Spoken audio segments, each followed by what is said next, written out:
Saya katakan, kita mulai di Jakarta. Di Jakarta ternyata ada perusahaan daerah namanya Pasar Jaya. Pasar Jaya memiliki 153 pasar. Ini sebetulnya sudah ide lama, tapi ternyata kepala daerah yang lama banyak omong-omong, Pak Aman. Banyak no action talk only.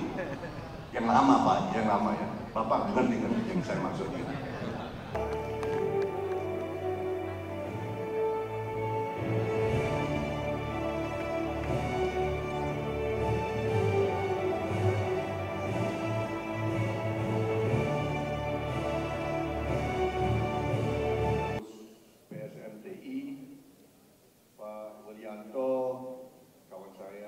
Ini ada anekdot, Pak, ya, ini cerita. Saya sudah diproses 2 kali, Pak. Saya pernah ikut serta proses swadaya itu. Saya bersaksi tahun 84, 85. Saya seorang pengusaha sudah lama. Saya kira saya lebih tua dari banyak di sini ya. Mayoritas di sini itu bocah-bocil di sini, saya lihat. Termasuk Pak Amran. Saya bersaksi, Pak Menteri, tahun 85 Indonesia eksportir beras, antara lain ke negara-negara seperti Vietnam. Tahun 85 Indonesia membantu negara Vietnam dengan ratusan ribu ton beras. Tahun 85 itu 84,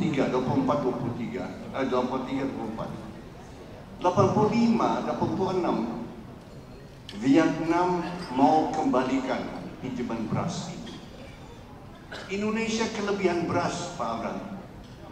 Bulog itu gudang-gudang penuh dengan beras. Sewaktu itu saya punya gagasan. Kalau Indonesia tidak perlu beras, Indonesia jual ke negara lain. Saya waktu pelakunya, Pak. Saya jual beras Bulog ke negara tetangga namanya Filipina. Dan kita dibayar, dengan uang itu saya bayar ke Bulog, Pak, waktu itu. So waktu itu perdagangan internasional kita lakukan karena Indonesia eksportir beras, Pak. So nanti, kalau nanti Indonesia kelebihan beras, Pak, saya menawarkan jasa saya, Pak, untuk Bapak. Kita ekspor ke negara-negara lain, Pak. Banyak negara yang perlu beras, dan beras kita, Pak. Saya bisa ulangi pengalaman saya tahun 85-86, Pak. Saya berbangga waktu itu. Pengusaha Indonesia ikut perdagangan internasional. Kita jual beras Indonesia dari Vietnam, kita jual ke Filipina. Uang kita kembalikan, saya bayar kembali ke Pak Busnanil Arifin waktu itu, Pak. Itu pengalaman, Pak. Dan waktu terbatas yang diberikan Pak Widianto, saya mau sampaikan kepada para hadirin bahwa saya seperti Pak Amran, kami sangat optimis akan masa depan bangsa kita. Tadi Pak Amran sampaikan bonus demografi. Nah, di sini masalah yang kita hadapi karena banyak rakyat kita kurang makan dan kurang gizi saat ini. Dan ini membahayakan masa depan kita. Ini menjadi landasan program dari Pak Prabowo yang namanya makanan bergizi gratis. Ini bukan makan siang saja. Ini adalah makan pagi, saraman pagi, dan makan siang. Dan hal ini sudah saya bicarakan sama kakak saya. Dia sampaikan gagasan ini tahun 2006, 18 tahun lalu. Ini gagasan beliau 18 tahun lalu. Belum ada Gerindra, Pak Menteri, belum ada Gerindra waktu itu. Pak Prabowo masih Dewan Pertimbangan Golkar, masalah.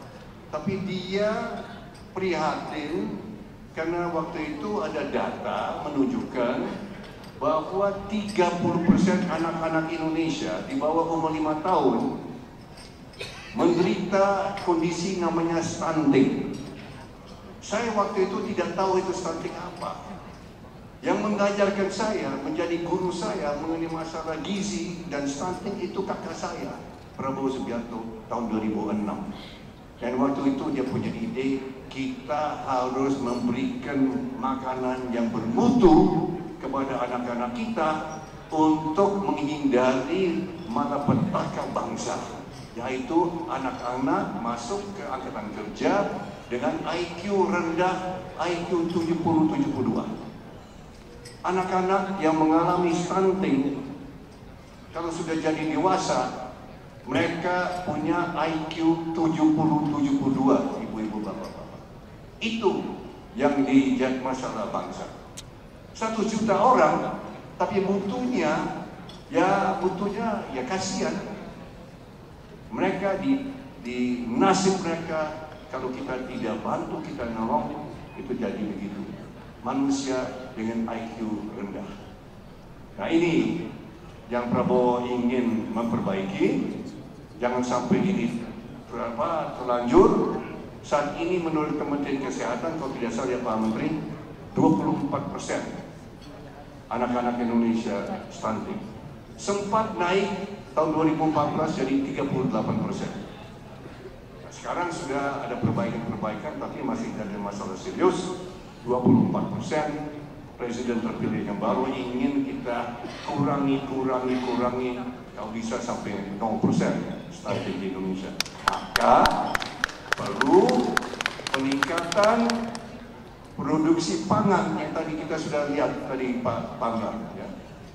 Saya bisa bersaksi bahwa Pak Amran, Pak Menteri ini adalah paling disayangi Pak Prabowo Subianto saat ini. Paling disayangi. Dan akan lebih banyak disayangi nanti kalau kita jadi pengekspor pangan Pak Amran, saya bisa katakan. Luar biasa. Ini program luar biasa kita dengan teknologi dan lain-lain luar biasa. Nah, ada beberapa secara singkat, secara ringkas saya mau sampaikan karena saya lihat di sini ada banyak 80% ya pengusaha, ada juga anggota DPR, ya. Mungkin tanggal 1 ya akan dilantik bersama anak saya juga akan dilantik, insya Allah tanggal 1. Saya juga diundang, tapi disuruh duduk di luar, Pak. Nggak ada tempat untuk orang tua. Ya, nggak ada tempat orang tua di dalam. Pelantikan itu khusus untuk DPR. Nah, ada beberapa program yang ingin dilaksanakan Pak Prabowo.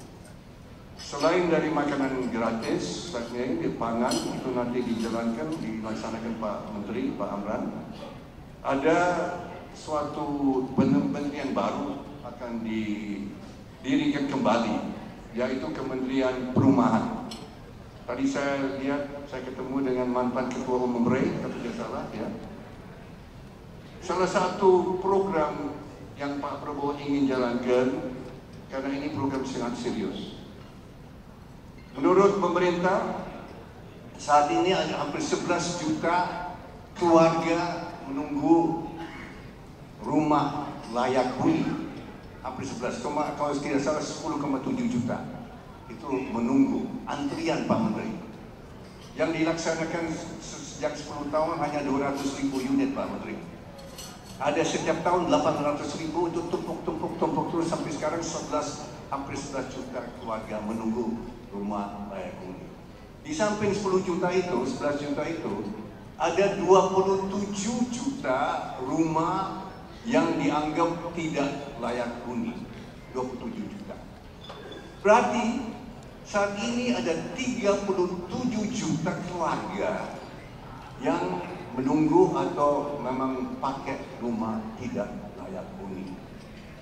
Nah, kalau tidak layak huni berarti tidak sehat, karena tidak ada akses air bersih, tidak ada akses listrik yang cukup, banyak yang pakai lantai-lantai berupa tanah, itu banyak cacing-cacing. Ini bisa berakibat kepada anak-anak dengan stunting, karena stunting bukan hanya masalah gizi, tapi masalah lingkungan juga. Kalau anak-anak kecil kita minum air kotor dengan bakteri, dengan virus dan sebagainya, bisa mengakibatkan diare dan sebagainya. Maka Pak Prabowo sudah putuskan program besar. Program besar ini 2 juta unit rumah di pedesaan setiap tahun, dan 1 juta unit apartemen di perkotaan setiap tahun. Dan orang banyak yang skeptis, ragu-ragu, apa kita mampu, dan sebagainya, dan sebagainya. Saya bisa katakan dalam hal ini, kita mampu, dana akan ada, kita akan bangun.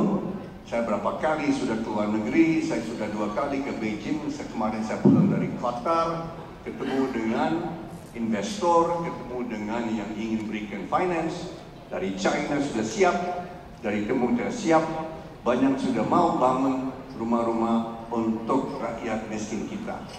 Karena ini bukan hanya amal saja tapi menguntungkan, tapi ini adalah untuk rakyat miskin kita. Terus ditanya bagaimana pengadaan lahan. Saya kira Pak Menteri sudah tahu lahan itu sangat-sangat susah untuk akuisisi. So, yang pertama saya bisa katakan kita mulai di Jakarta. Di Jakarta ternyata ada perusahaan daerah namanya Pasar Jaya. Pasar Jaya memiliki 153 pasar. Ini sebetulnya sudah ide lama, tapi ternyata kepala daerah yang lama banyak omong-omong Pak Aman. Banyak no action talk only. Yang lama Pak, yang lama ya. Bapak ngerti kan yang saya maksudnya. Maka kita harus action. Yang saya Pak Prabowo action, jangan ngomong-ngomong aja, action. Nah, yang akan kita laksanakan 153 pasar itu nanti kita akan jadikan kompleks perumahan. Rumah untuk rakyat miskin, Pak Menteri.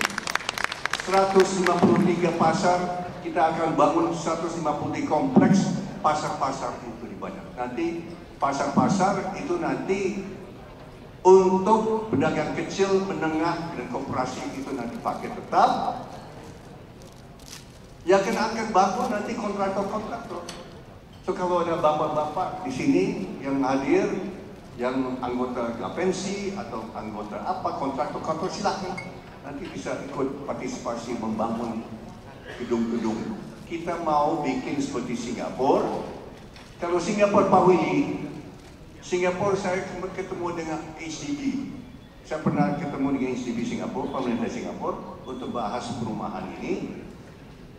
Mereka baru selesaikan 1 juta unit apartemen baru tahun ini. Kita mau bangun 1 juta unit apartemen setiap tahun Pak Willy. Itu bedanya. Singapura 1 juta unit apartemen dalam 40 tahun pembangunan. Kita mau bikin 1 juta apartemen setiap tahun. Itu bedanya. Indonesia negara besar Bapak-Bapak Ibu-Ibu. Indonesia pasar besar. Pasar untuk Bapak-Bapak Ibu-Ibu pengusaha. Ini saya amat yakin. Dan begini, kalau Bapak-Bapak Ibu-Ibu lihat target Pak Prabowo itu 8% per tahun, saya bisa katakan itu target 8% minimal. Itu floor, kita ingin di atas itu. Dan 8% itu menurut tim transisi waktu menghitung itu 8% itu di luar perumahan Pak, di luar perumahan. Dan kita sudah pelajari pengalaman di China. Betul sekarang sejak 7 tahun di China sektor perumahan real estate mandek ya, betul Pak ya, bapak-bapak mungkin ikut juga ya invest di China ya, mandek. Maka Indonesia akan jadi tempat untuk perumahan dan real estate. Kenapa?